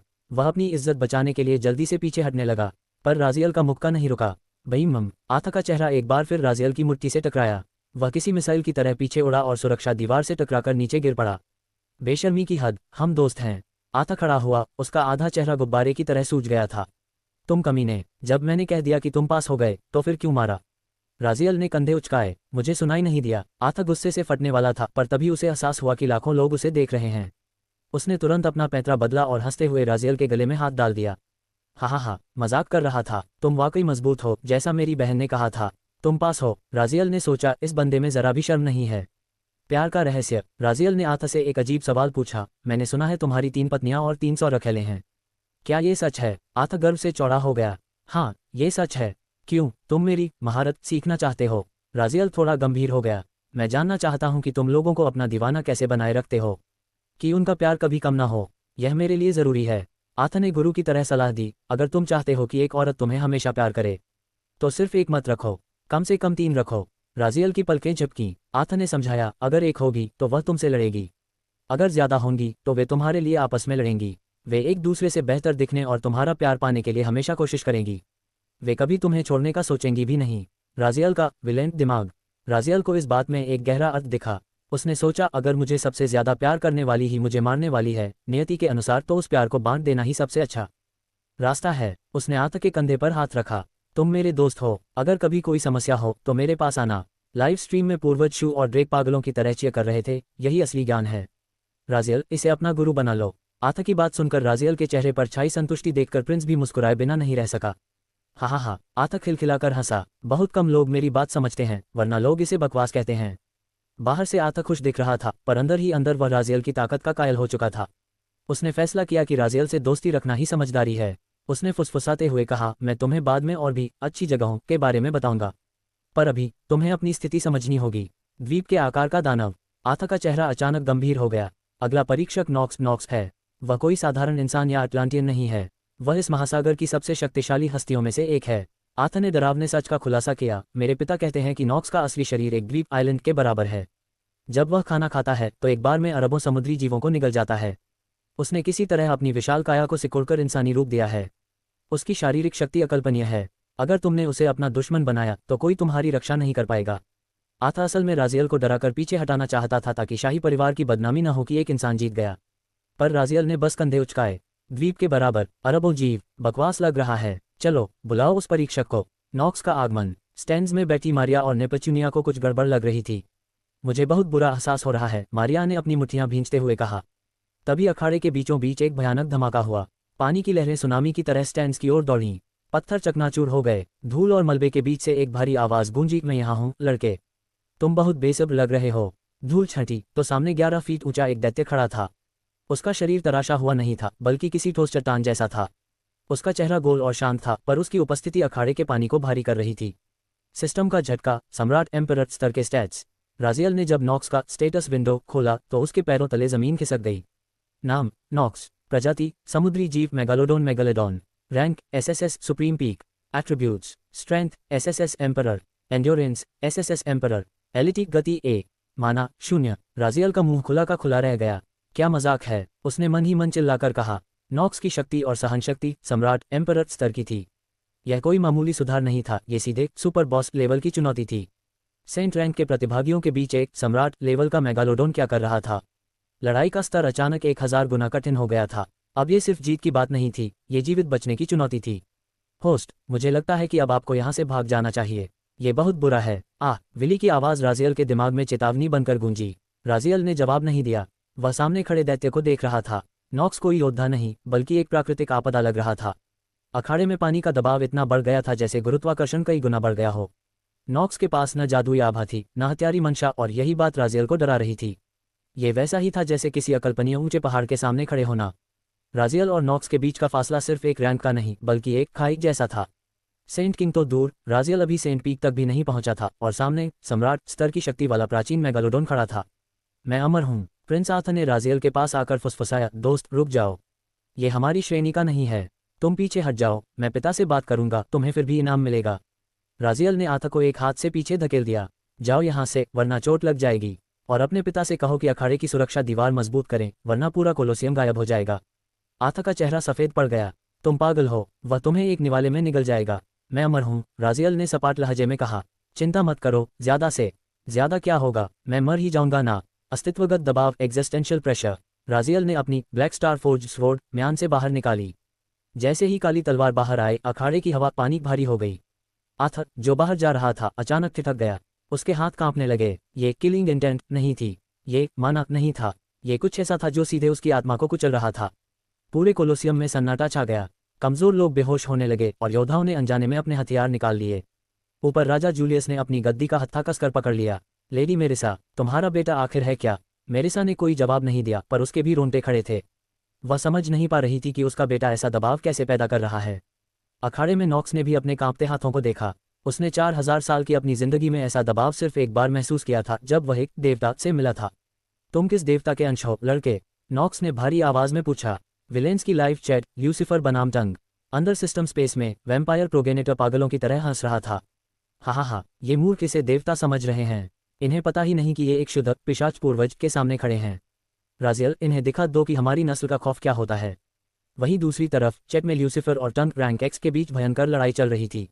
ल्यूसिफर, ये औरत टंग झूठ बोल रही है। कह रही है कि उसने सितारों को गिफ्ट किया है। मैं नर्क का राजा हूँ, मैंने स्वर्ग से युद्ध किया है। यह मुझे मेढक कह रही है। टंग, तुम जैसे तुच्छ कीड़े मेरी शक्ति को कभी नहीं समझ पाएंगे।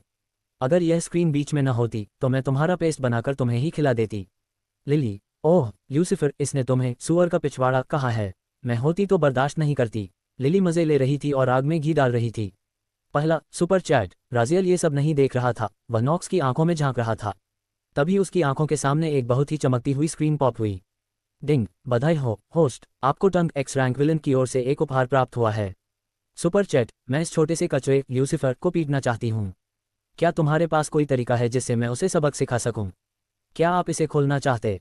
हाँ नहीं। डिंग, बधाई हो होस्ट, आपको टंग एक्स रैंक विलन की ओर से स्ट्रीम गिफ्ट प्राप्त हुआ है। राजियल सन रह गया। एक एक्स रैंक विलेन का गिफ्ट। पिछली बार जब उसने सितारे गिफ्ट किए थे तो राजियल को लगा था कि इससे बड़ा कुछ नहीं हो सकता, पर इस बार का सुपर चैट कुछ अलग ही था। टंग ल्यूसिफर को पीटना चाहती थी और उसने राजियल को एक ऐसा फंक्शन खोजने पर मजबूर कर दिया जो अब तक छिपा हुआ था।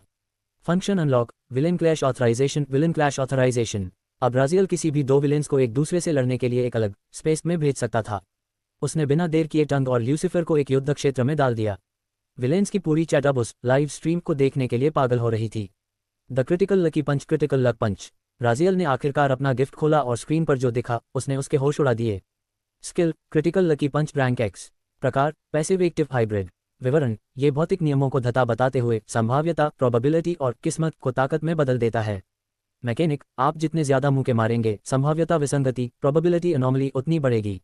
10 मुक्के 2 गुना डैमेज, 100 मुक्के 10 गुना डैमेज, 1000 मुक्के 100 गुना डैमेज। अनोखा प्रभाव, अगर आपकी किस्मत बहुत अच्छी है तो आप 10,000 गुना डैमेज भी दे सकते हैं। राजियल का चेहरा उतर गया। यह क्या कचरा है? वह जानता था कि वह दुनिया का सबसे बदकिस्मत इंसान है। ये स्किल उसके लिए वैसी ही थी जैसे किसी भूखे के सामने 5 सितारा खाना रखना जिसे वह छू भी न सके। नॉक्स का सवाल और राजियल का गुस्सा। तुम क्या कर रहे हो? मैंने तुमसे एक सवाल पूछा था। नॉक्स की भारी आवाज ने राजियल को ख्यालों से बाहर निकाला। तुम कौन से देवता हो? राजियल ने एक लंबी सांस ली। मैं कोई देवता नहीं हूँ, और मैं अभी बहुत बुरे मूड में हूँ। राजियल के दिमाग में लकी पंच वाली झुंझलाहट भरी थी। उसने अपनी काली तलवार कसी और नॉक्स पर टूट पड़ा। वह बिजली की रफ्तार से ऊपर उड़ा और नॉक्स के कंधे पर अपनी पूरी ताकत सेंट किंग रैंक के साथ प्रहार किया। Boom bam. धमाका इतना भयानक था कि अखाड़े का सारा पानी हवा में उड़ गया। पत्थर के फर्श पर हजारों दरारें पड़ गईं, पर जब धूल छटी तो राजियल की आंखें फटी रह गईं। उसकी तलवार नॉक्स के कंधे पर चपटी पड़ी थी, एक खरोंच तक नहीं आई थी। नॉक्स हिला तक नहीं था। वह वैसे ही हाथ बांधे खड़ा था जैसे उसे महसूस भी न हुआ हो कि किसी ने उस पर वार किया है। असंभव, राजियल बुदबुदाया। सम्राट एम्परर स्तर की सहनशक्ति का सामना करना उसके सेंट किंग स्तर के लिए नामुमकिन लग रहा था। यह असंभव था। राजियल का दिमाग वह स्वीकार करने को तैयार नहीं था जो उसकी आंखें देख रही थीं। उसने अपने प्रहार में अपनी पूरी शारीरिक शक्ति झोंक दी थी, हर वह ऊर्जा जो उसकी मांसपेशियां पैदा कर सकती थीं। वह जानता था कि नॉक्स शक्तिशाली है, उसने स्टैट्स देखे थे, दबाव महसूस किया था। पर फिर भी एक खरोंच तक नहीं। राजियल ने अपनी काली स्टारफोर्ज तलवार को नॉक्स के कंधे पर और भी जोर से दबाया। तलवार एक इंच भी नहीं हिली। ये किसी पहाड़ को मोड़ने की कोशिश करने जैसा था। कैसे? राजियल बुदबुदाया, उसके दांत पीस रहे थे। हैरान मत होइए, होस्ट। सिस्टम की आवाज़ शांत थी। एक सेंट और एक सॉवरेन के बीच का अंतर आपकी वर्तमान समझ से परे है। नॉक्स की शारीरिक प्रतिरोधक क्षमता सम्राट एम्परर ग्रेड की है। आपके सामान्य हमले, चाहे वे कितने भी परिष्कृत क्यों न हो, नाकाफी हैं। विनाशकारी बमबारी। हाँ, मैं समझ गया, राजियल ने गुस्से में कहा। पर मैं ये स्वीकार नहीं करूंगा कि मैं उसे छू तक नहीं सकता। उसने अपनी तलवार पीछे खींची और पागलों की तरह प्रहार करना शुरू किया। बाएं, दाएं, ऊपर, नीचे उसने नॉक्स के जोड़ों और उन अंगों को निशाना बनाया जो कमजोर हो सकते थे।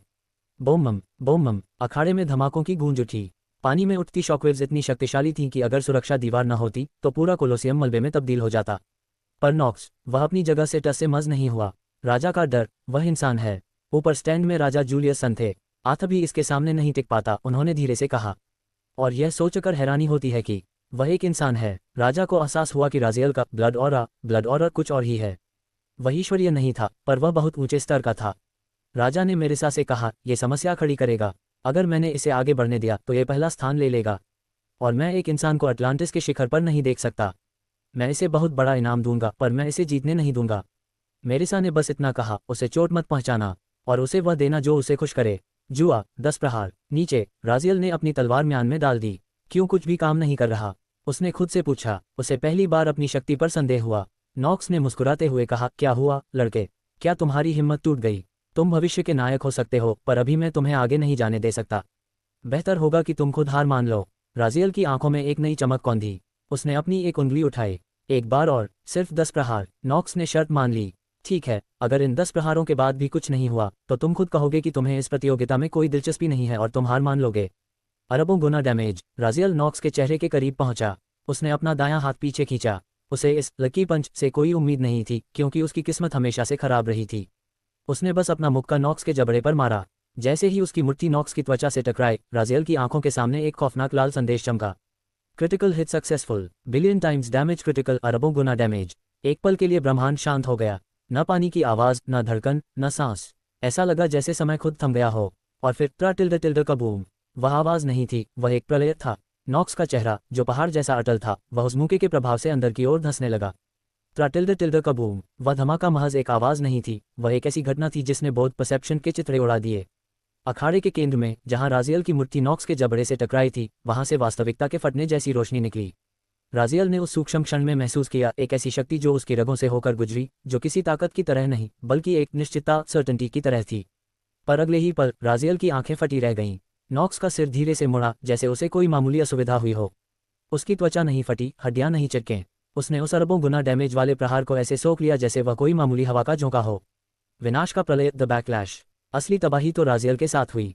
वह प्रहार जितना शक्तिशाली था, उसका बैकलैश उतना ही घातक। राजियल ने अपनी आंखों के सामने खुद को मिटते हुए देखा। उसकी त्वचा रोशनी के कणों में बदलकर उड़ने लगी। मांसपेशियां, नसें और मांस गायब हो गए। पलक झपकते ही राजियल का अस्तित्व मिट गया और वहां सिर्फ एक चीज बची, एक गहरा लाल कंकाल, क्रिम्जन स्केलेटन। पूरे अखाड़े का पानी भाप बनकर गायब हो गया। एक विशाल सफेद रोशनी का गोला खड़ा हो गया जिसने समूचे अखाड़े को निगल लिया। मेरिसा और जूलियस का बचाव। ऊपर स्टैंड में मेरिसा की रूह कांप गई। वह बिना सोचे अखाड़े की ओर लपकी। राजा जूलियस भी समझ गए कि मौजूदा सुरक्षा दीवार इस प्रलय को नहीं रोक पाएगी। 9वीं श्रेणी का सुरक्षा मंत्र, अनब्रोकन रियलिटी की परम ढाल। मेरिसा की उंगलियां चटकी और एक विशाल बैंगनी गुंबद ने अखाड़े को ढक लिया। राजा जूलियस ने भी अपनी पूरी ताकत झोंक दी, पर बिना अपने ट्राइडेंट के उनकी पानी की ढाल भाप बन गई। अंत में राजकुमारी नेपच्यूनिया ने अपनी शक्तियों की सील तोड़कर समंदर की गहराई से एक और मजबूत घेरा बनाया, तब जाकर लाखों दर्शकों की जान बची। अखाड़े का दृश्य, नग्नता और सत्य। जब रोशनी थमी तो नजारा दिल दहला देने वाला था। अखाड़े का पानी गायब था। फर्श पर एक चिकना पिघला हुआ विशाल गड्ढा, क्रेटर था। गड्ढे के बीच में राजियल खड़ा था, पूरी तरह नग्न। उसके कपड़े राख हो चुके थे। उसका शरीर रियल टाइम में दोबारा बन रहा था। मांसपेशियां और खाल हड्डियों पर वापस बुन रही थीं। उसके कदमों में नॉक्स पड़ा था, बेहोश, कान और नाक से खून बहता हुआ, पर जिंदा।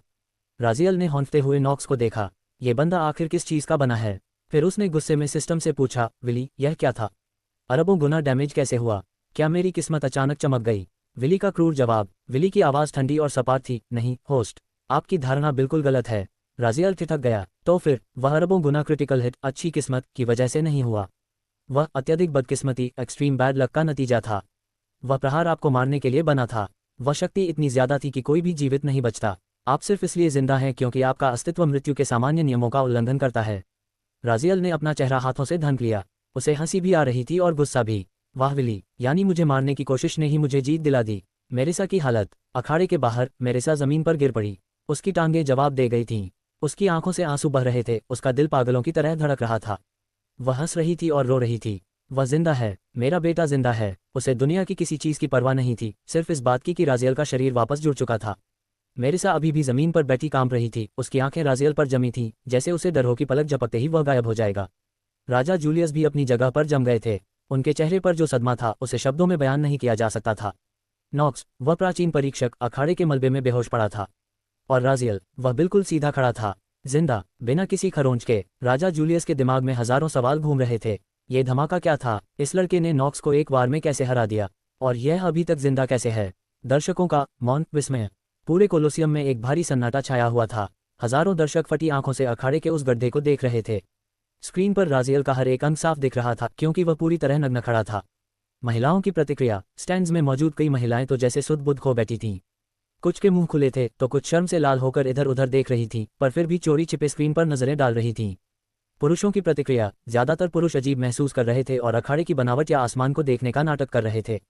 एक युवती ने फुसफुसाते हुए कहा, कितना ईश्वरीय शरीर है, और किसी ने उसे टोका भी नहीं क्योंकि सब वही सोच रहे थे। नेपच्यूनिया ऊपर खड़ी होकर बेशर्मी से देख रही थी और मजे ले रही थी। मारिया ने उसकी आंखें ढंकने की कोशिश की, पर नेपच्यूनिया ने उसका हाथ हटा दिया। क्यों, तुम भी तो देख रही हो। ये पहली बार है जब मैं ऐसा कुछ देख रही हूँ और मुझे बुरा नहीं लग रहा। वह जीत गया। धीरे धीरे सन्नाटा टूटा। क्या नॉक्स, समंदर का रक्षक, हार गया? वह बेहोश है, इसका मतलब ये लड़का जीत गया। पूरे कोलोसियम में कानाफूसी शुरू हो गई। एक इंसान ने उस रक्षक को हरा दिया था जिसे हराना नामुमकिन माना जाता था। तो क्या इसे पहला इनाम मिलेगा? राजा जूलियस पसीने पसीने हो रहे थे। एक इंसान को अटलांटिस का विजेता घोषित करना उनके शाही सम्मान के खिलाफ था, पर पूरी दुनिया ने ये जीत अपनी आंखों से देखी थी। विलेंस की चैट और नया गिफ्ट। राजियल का ध्यान अभी भी अपनी नग्नता पर नहीं था, वह विलेंस की चैट पढ़ रहा था। टंग और ल्यूसिफर का मुकाबला खत्म हो चुका था। टंग ने ल्यूसिफर की ऐसी हालत की थी कि वह अब चैट में जवाब तक नहीं दे पा रहा था। लिली, उसका शरीर देखो, मेरा मन कर रहा है कि मैं उसे छूकर देखूं कि क्या ये सच है। ज़ारा, शक्तिशाली विलेन, वह लाखों लोगों के सामने नंगा खड़ा है, बिल्कुल किसी वेश्या की तरह। पिशाच पूर्वज, वैम्पायर प्रोजेनेटर, यह अपमानजनक है। हमारे वंश का सबसे शुद्ध पिशाच इस तरह सबके सामने खड़ा नहीं रह सकता। तभी राजियल को एहसास हुआ, धत, मैं सच में नंगा हूँ। उसने विली से कपड़े मांगने ही वाला था कि पिशाच पूर्वज ने उसे एक तोहफा भेजा। डिंग, बधाई हो होस्ट, आपको पिशाच पूर्वज की ओर से रॉयल वैम्पिरिक सूट एस जोड़ प्राप्त हुआ है। क्या आप इसे खोलना चाहते हैं? हाँ, नहीं। राजियल ने पिशाच पूर्वज द्वारा उपहार में दिए गए शाही पिशाच सूट, रॉयल वैम्पायर सूट को पहना। यह इतना आरामदायक और राजसी था कि इसके सामने सेलेस्टिया या सेलेना के महंगे लिबास भी फीके लग रहे थे। ये suit crimson light violent spider के धागों से बना था, जो ए रैंक से नीचे के हर हमले से सुरक्षा देता था, और इसमें खुद को साफ करने का जादुई फंक्शन भी था। राजियल थोड़ा शर्मिंदा था कि लाखों लोगों ने उसे नग्न देखा, पर उसने अपनी भावनाओं को चेहरे पर नहीं आने दिया। उसने खुद से कहा, अगर कुछ शर्मनाक हो जाए तो चेहरे पर शिकन मत लाओ, सामने वाला खुद शर्मिंदा हो जाएगा। क्या मैं जीत गया? राजियल ने अखाड़े में बेहोश पड़े नॉक्स की ओर देखा और राजा जूलियस से सीधे पूछा, तो क्या मैं जीत गया? राजा जूलियस अभी भी सदमे में थे, पर उन्होंने सिर हिलाया। हाँ, तुम जीत गए। राजा मन ही मन डरे हुए थे। राजियल का वह मुक्का अगर उनके चेहरे पर पड़ता तो क्या वे बचते?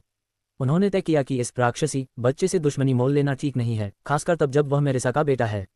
मेरिसा ने जब अखाड़े में अपने बेटे की ओर देखा तो उनकी आंखों में आंसू थे। राजियल की नज़र उनसे मिली, पर उसने तुरंत मुंह फेर लिया।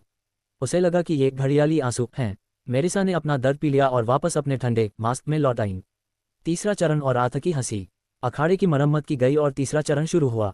राजियल के सामने जो भी आता वह लड़ने से पहले ही हार मान लेता। प्रिंस आर्थर राजियल के पास आकर खड़ा हो गया और उसके शानदार शरीर का राज पूछने लगा। आर्थर ने मजाक में कहा, तुम जानते हो ना कि पहला इनाम क्या है?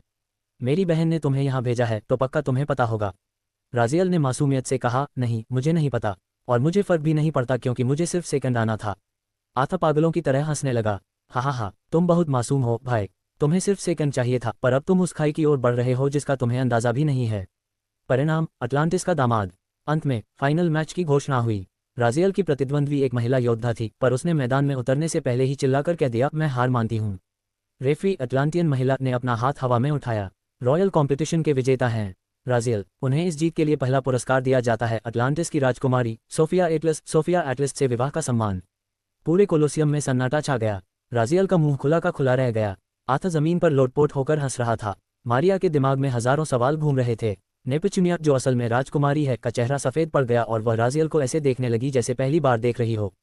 तभी सिस्टम की आवाज गूंजी। डिंग, बधाई हो होस्ट, आपने अपना पहला टाइटल प्राप्त किया है।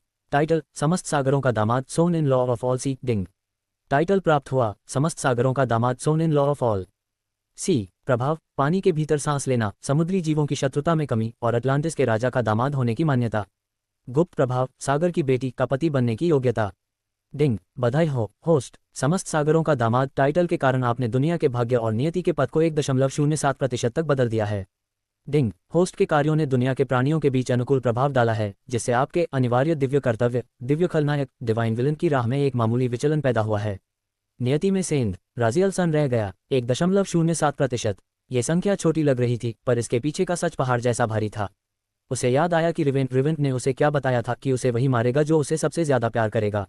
ये सिर्फ एक भविष्यवाणी नहीं, बल्कि एक दिव्य कर्तव्य, डिवाइन ड्यूटी था, जो दुनिया ने उस पर और उसे प्यार करने वाले पर थोप दिया था। पर अब राजियल को समझ आया कि इस नरक से निकलने का रास्ता क्या है। एक विलेन का काम है दुनिया की नफरत बटोरना, पर यहाँ उसे नफरत के बजाय अनुकूल प्रभाव, फेवर मिल रहा था। नियम, अनुकूल प्रभाव जोड़ कम शत्रुता इक्वल्स नियति में बदलाव। राजियल के होठों पर एक गहरी और शातिर मुस्कान आई। उसने सोचा, रिवेन ने झूठ नहीं बोला था, उसने बस सच को इस तरह घुमाया कि मैं उसे अटल मान बैठूं। अगर मैं विलेन होने की योग्यता ही खो दूं, तो ये दिव्य कर्तव्य मुझ पर टिकेगा ही कैसे। आथा की घबराहट। प्रिंस आथर राजियल के चेहरे पर आती जाती भावनाओं को देख रहा था। पहले सदमा, फिर हंसी और फिर वह खतरनाक मुस्कान। आथा को राजियल के चेहरे पर एक ऐसी बुराई दिखी जिसने उसे अंदर तक हिला दिया। आथा ने मन ही मन सोचा, क्या अपनी बहन की शादी इस बंदे से कराना सही फैसला है? इसके दिमाग में कुछ बहुत ही गलत चल रहा है। आथा को क्या पता था कि राजियल शादी के बारे में नहीं, बल्कि ब्रह्मांड के नियमों को तोड़ने के बारे में सोच रहा था। नेपच्यूनिया ही सोफिया है। ऊपर स्टैंड में मारिया पागलों की तरह चिल्ला रही थी, शादी क्या बकवास है, और यह सोफिया कौन है? उसने गुस्से में नेपच्यूनिया का कॉलर पकड़ लिया। तुमने क्यों नहीं बताया कि तुम्हारी कोई बहन है? नेपच्यूनिया ने बहुत ही ठंडे और राजसी अंदाज में मारिया का हाथ अपने कॉलर से हटाया। मेरी कोई बहन नहीं है। मारिया हक्की बक्की रह गई। तो फिर मेरा असली नाम सोफिया है, नेपच्यूनिया ने शांति से कहा। तो हाँ, वह मैं ही हूँ। मारिया की आंखें फटी रह गईं। तुमने अपना नाम भी छिपाया। इस शादी को अभी रोको। तुम कोई इनाम नहीं हो जिसे किसी को भी दे दिया जाए। पर नेपच्यूनिया ने मारिया की कलाई को मजबूती से पकड़ लिया और उसकी आवाज़ में एक ऐसी शक्ति थी जिसने मारिया को चुप करा दिया। यह मेरा फैसला है, और एक बात कान खोलकर सुन लो, मेरे पति के बारे में कोई भी ख्याल अपने दिमाग से अभी निकाल दो, वरना मैं खुद उन्हें निकाल दूंगी। मारिया हकबका गई। पति, क्या तुम इस सब से ठीक हो? आथा ने अंततः पूछा। उसकी आवाज़ पहले से धीमी और नपी तुली थी। मेरा मतलब है, तुम्हें इस बारे में कुछ पता नहीं था और अब अचानक तुम्हारी शादी होने वाली है। आथा ने राजियल को गौर से देखा। तुम एक बहुत ही सक्षम व्यक्ति हो, तुम्हारा अपना रास्ता है। क्या तुम सच में किसी ऐसी लड़की से शादी करने के लिए तैयार हो जिसे तुम जानते तक नहीं?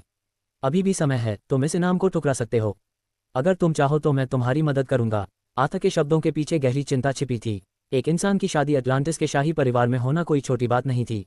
ये राजनीतिक और सामाजिक रूप से खतरनाक था। उसे डर था कि अगर राजियल ने सार्वजनिक रूप से मना कर दिया तो उसके पिता राजा क्या करेंगे, और अगर शादी हुई तो उसकी बहन को कितने अपमान का सामना करना पड़ेगा। इसलिए उसने राजियल को सम्मानजनक निकास देने की कोशिश की। राजियल का सिस्टम चेक। राजियल कुछ पलों के लिए खामोश रहा। शादी उसके किसी प्लान का हिस्सा नहीं थी, लेकिन वह जानता था कि यह सामान्य परिस्थिति नहीं है। सिस्टम, उसने मन ही मन पूछा, अगर मैं इस शादी को ठुकराता हूं, तो क्या मैं वह title son in law of all sea खो दूंगा? सिस्टम का जवाब तुरंत आया, हाँ, टाइटल वापस ले लिया जाएगा। इसके साथ ही उस टाइटल के माध्यम से आपके भाग्य और नियति के पथ में किए गए सभी परिवर्तन उलट दिए जाएंगे। सुधारात्मक सुधार, रेस्टोरेटिव करेक्शन होगा। राजियल के लिए इतना ही काफी था। वह उस 1.07% नियति परिवर्तन को खोने का जोखिम नहीं उठा सकता था। उसने तय कर लिया कि वह ये शादी स्वीकार करेगा। मुखौटा बदलना, दयालु, राजियल का उदय। राजियल ने महसूस किया कि अपनी नियति बदलने के लिए उसे लोगों की नफरत के बजाय उनकी अनुकूलता, फेवर चाहिए। उसे नायक बनने की जरूरत नहीं थी, बस लोगों को यह विश्वास दिलाने की जरूरत थी कि वह अच्छा है। अचानक राजियल के चेहरे से वह ठंडा और बेपरवाह भाव गायब हो गया। उसकी जगह एक कोमल और सौम्य मुस्कान आ गई, ऐसी मुस्कान जो किसी सच्चे और ईमानदार व्यक्ति की होती है। आथा ये देखकर दंग रह गया। राजियल ने आथा के कंधे पर हाथ रखा, जैसे वे बरसों पुराने दोस्त हों।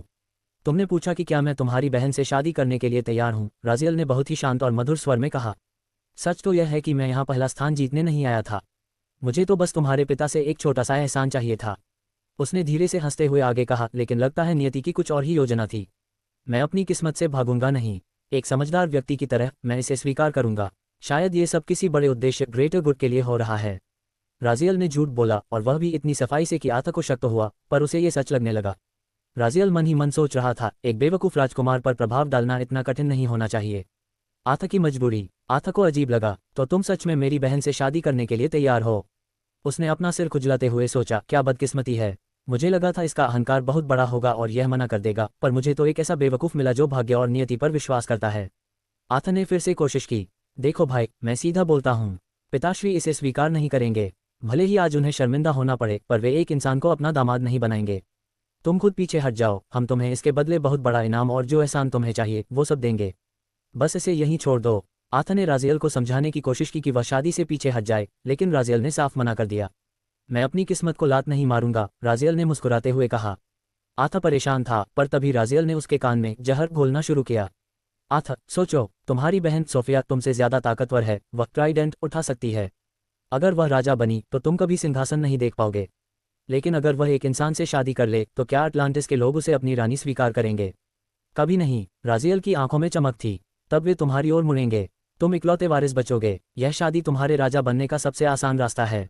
आथा का चेहरा खिल उठा। उसे लगा राजियल उसका सबसे बड़ा शुभचिंतक है। उसने राजियल का हाथ थाम लिया। तुम जीनियस हो मेरे साले साहब, ब्रदर इन लॉ। अब तो मैं तुम्हारी शादी करवा कर ही दम लूंगा। राजियल मन ही मन हंसा। कितना बेशर्म और मूर्ख है ये। मेरेसा का गुस्सा और राजा की मजबूरी। ऊपर वीआईपी स्टैंड में मेरेसा आग बबूला थी। मेरे बेटे की शादी और मुझे बताया तक नहीं।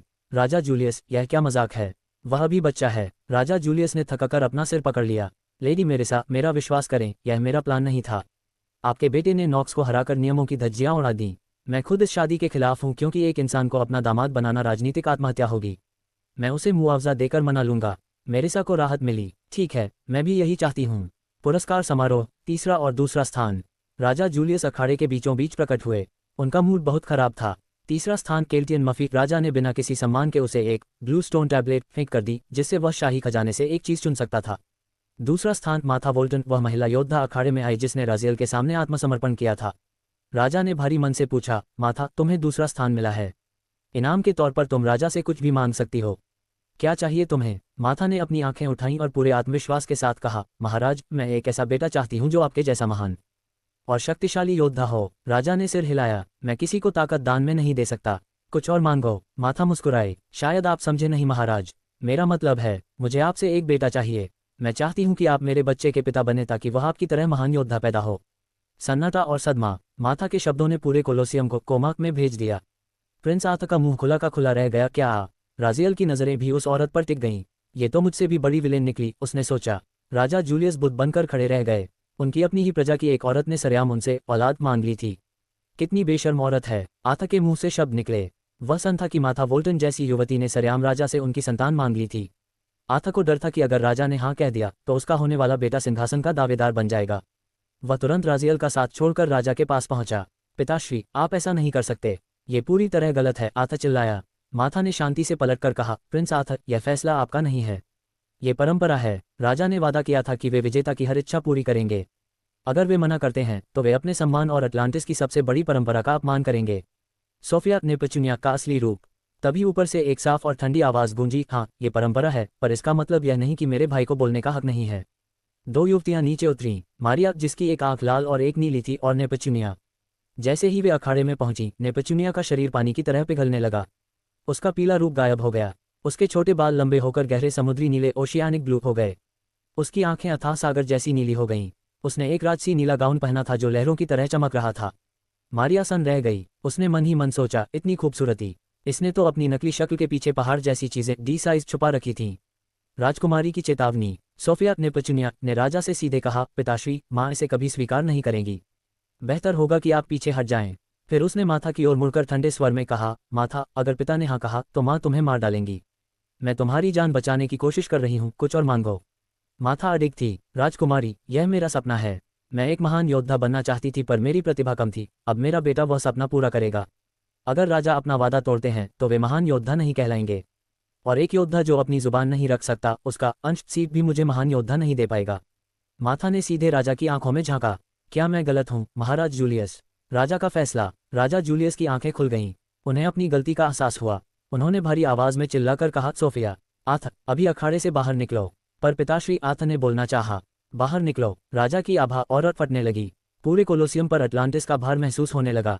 यह मेरा सम्मान और मेरी गरिमा का सवाल है। मैंने पूरे अटलांटिस के सामने जुबान दी है। तुम लोग यहाँ खड़े होकर उस पर दबाव बना रहे हो, यह मेरे लिए अपमानजनक है। सोफिया और आथा को झुकना पड़ा। सोफिया ने मारिया का हाथ पकड़ा और वे अखाड़े से बाहर आ गए, जहां राजियल खड़ा मजा देख रहा था। राजियल और सोफिया। राजियल ने पहली बार सोफिया को उसके असली रूप में देखा। वह वाकई किसी देवी जैसी लग रही थी। हेलो, राजियल ने सहजता से कहा। सोफिया ने भी उसकी आंखों में देखते हुए कहा, हेलो। पास खड़ी मारिया का चेहरा उतर गया था। उसकी दाहिनी आंख गुस्से में फड़क रही थी। उसे राजियल और सोफिया की नज़दीकी बर्दाश्त नहीं हो रही थी। अखाड़े के बीच में अब सिर्फ राजा जूलियस और माथा थे। माथा ने अपनी अंतिम चुनौती दी, तो महाराज, क्या आप मेरा अनुरोध पूरा करेंगे या नहीं? राजा जूलियस खामोश थे। समंदर की गहराई, उनके ताज का वजन और उनके शब्दों की मर्यादा, सब एक तराजू पर थे। तो माथा ने सपाट लहजे में पूछा, क्या आप मेरा अनुरोध पूरा करेंगे या नहीं? पूरे कोलोसियम में सन्नाटा छा गया। राजा जूलियस खामोश थे। उनकी आंखों में सदियों का अनुभव और समंदर जैसी गहराई थी। उन्होंने अपना हाथ ऊपर उठाया और पानी की एक चक्रवात के बीच से स्वर्ण त्रिशूल, गोल्डन ट्राइडेंट, उनके हाथ में आ गिरा। जैसे ही उन्होंने त्रिशूल को अखाड़े के फर्श पर पटका, एक भयानक गूंज उठी। राजा की आभा इतनी बढ़ गई कि दर्शकों का दम घुटने लगा। माथा के घुटने कांपने लगे, पर वह अडिग खड़ी रही। एक बार फिर सोच लो, राजा की आवाज गूंजी। क्या यही तुम्हारा अनुरोध है? हाँ, माथा ने जवाब दिया। राजा का ऐतिहासिक फैसला। अचानक वह हुआ जिसकी किसी ने कल्पना भी नहीं की थी। राजा जूलियस ने धीरे से खुद को एक घुटने पर झुका लिया। उन्होंने अपना पवित्र त्रिशूल माथा के कदमों में रख दिया और अपना सिर झुका लिया। महाराज, आप ये क्या कर रहे हैं? माथा हक्की बक्की होकर पीछे हट गई। जूलियस ने अपना सिर उठाया। उनकी आंखें दृढ़ थीं। मैं तुम्हारा अनुरोध पूरा करूंगा। अपने सम्मान और मर्यादा को साक्षी मानकर मैं ये घोषणा करता हूं। उन्होंने त्रिशूल को मजबूती से पकड़ा और कहा, आज से तुम मेरी मां होगी और मैं तुम्हारा बेटा बनूंगा। पूरा कोलोसियम जैसे सांस लेना भूल गया। जूलियस ने आगे कहा, इस समंदर ने सिर्फ एक ही सच्चा योद्धा पैदा किया है जिसे महानतम कहा जा सकता है। कोई दूसरा न पैदा हुआ है, न होगा।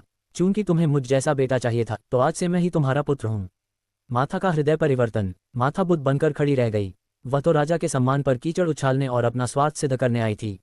उसे लगा था कि राजा या तो उसे मार देंगे या मना कर देंगे, पर जूलियस ने खुद को झुकाकर उसे वह सम्मान दे दिया जिसकी वह हकदार भी नहीं थी। माथा की आंखें भर आईं। उसे एहसास हुआ कि असली योद्धा वह नहीं जो दूसरों को कुचल दे, बल्कि वह है जो अपनी जुबान की मर्यादा के लिए अपना अहंकार त्याग दे। क्या तुम्हें ये स्वीकार है, माथा वोल्टन? राजा ने विनम्रता से पूछा। माथा के पास शब्द नहीं थे। वह फफक फफक कर रो पड़ी और राजा के सामने दोनों घुटनों के बल गिर गई। नहीं महाराज, यह मेरे लिए वह सम्मान है जिसे मांगने की मेरी हैसियत भी नहीं थी। मुझे स्वीकार है। राजियल की प्रतिक्रिया। अखाड़े के कोने में खड़ा राजियल ये सब देख रहा था। उसकी लाल आंखों में पहली बार गणना के बजाय आश्चर्य के भाव थे। उसने धीरे से अपना सिर हिलाया और मन ही मन मुस्कुराया। लगता है, उसने सोचा, मेरा ससुर वाकई एक दिलचस्प आदमी होने वाला है। सिस्टम की लाइव चैट में विलेंस के बीच राजा जूलियस के फैसले को लेकर बहस छिड़ी हुई थी। पूर्वज शू राजा को बेवकूफ़ कह रहे थे, जबकि पिशाच पूर्वज उनके सम्मान की सराहना कर रहे थे। ल्यूसिफर अभी भी टंग के हाथों मिली हार से तिलमिलाया हुआ था और अपनी भड़ास निकाल रहा था। वहीं लिली मजे ले रही थी कि उसका छोटा प्यारा बच्चा राजियल अब शादी करने वाला है। अखाड़े में राजियल ने आथा को कोहनी मारते हुए मजाक किया, लगता है तुम्हें एक नई दादी माँ मिल गई। आथा ने दांत पीसते हुए जवाब दिया, बधाई हो साले साहब, तुम्हें भी एक दादी मिली है। परंपरा और नियति का खेल। सोफिया ने पेचुनिया ने आथा और राजियल की नज़दीकी देखकर व्यंग्य किया, तुम दोनों तो बहुत जल्दी घुल मिल गए। जब आथा ने उसे कुरेदा कि क्या वह इस शादी को स्वीकार करेगी, तो सोफिया ने बहुत ही शांत और गंभीर उत्तर दिया, मैं इसे स्वीकार करूंगी। आखिर माँ ने ही तो कहा था कि परंपरा का पालन करो, तुम्हें तुम्हारा जीवनसाथी मिल जाएगा। मारिया ये सब सुनकर भड़क गई। क्या बकवास है सोफिया, तुम कोई इनाम नहीं हो जिसे किसी को भी सौंप दिया जाए। एक औरत को अपना जीवनसाथी खुद चुनने का अधिकार होना चाहिए। सोफिया ने बहुत ही ठंडे अंदाज में मारिया को हकीकत का आईना दिखाया। उसने कहा, इसमें शर्मिंदा होने वाली क्या बात है? तुम जमीन पर रहने वाले लोगों की बात करती हो, जहां माता पिता बच्चों की सगाई 5 साल की उम्र में कर देते हैं, या जहां लोग सिर्फ अपने आसपास के सीमित विकल्पों में से किसी को चुन लेते हैं क्योंकि वे आलसी हैं। वह ज्यादा शर्मनाक है, सोफिया ने आगे समझाया। अटलांटिस की यह परंपरा हजारों साल पुरानी है। राजकुमारी को चुनौती दी जाती है कि वह बिना शक्तियों के 7वें सागर को पार करके समय पर अखाड़े पहुंचे। अगर वह पहुंच गई तो वह शादी रद्द कर सकती है। अगर नहीं पहुंच पाई तो इसका मतलब है कि नियति ने उसके लिए रास्ता बंद कर दिया है, और जो भी प्रतियोगिता जीतेगा वही उसका भाग्य है। अगर वह बुरा निकला तो उसे मार डालो। सोफिया ने एक चौंकाने वाला सच बताया, आज तक इस परंपरा से हुई एक भी शादी असफल नहीं हुई है। जबकि जो शादियां पसंद प्रेफरेंस से की गईं वे टूट गईं। उसने मारिया की आंखों में देखते हुए कहा, और अगर मेरा पति बुरा, काय या बेकार निकला तो क्या हुआ? शादी दुनिया का अंत नहीं है। अटलांटिस में अगर कोई महिला मजबूत है तो वह एक से ज्यादा पति रख सकती है, और अगर उसका पति नीच निकला तो उसे बस मार डालो। मारिया सन रह गई, क्या यहाँ ये सब जायज़ है? सोफिया ने मजे लेते हुए अपने भाई आथा की ओर इशारा किया। मेरे भाई को देखो, इसकी 3 पत्नियां और 300 रखेले हैं। यहाँ ताकत ही अधिकार है। अगर मेरा पति काबिल नहीं निकला तो मैं अपना फैसला खुद लूंगी। फिर मारिया ने एक चुभता हुआ सवाल पूछा, तो क्या तुम अपने पति को दूसरी पत्नियां रखने की इजाज़त दोगी? कहानी अभी बाकी है मेरे दोस्त। सुप्रीम सिस्टम के और अपडेट्स के लिए लाइक करें और सब्सक्राइब बटन दबाना ना भूलें।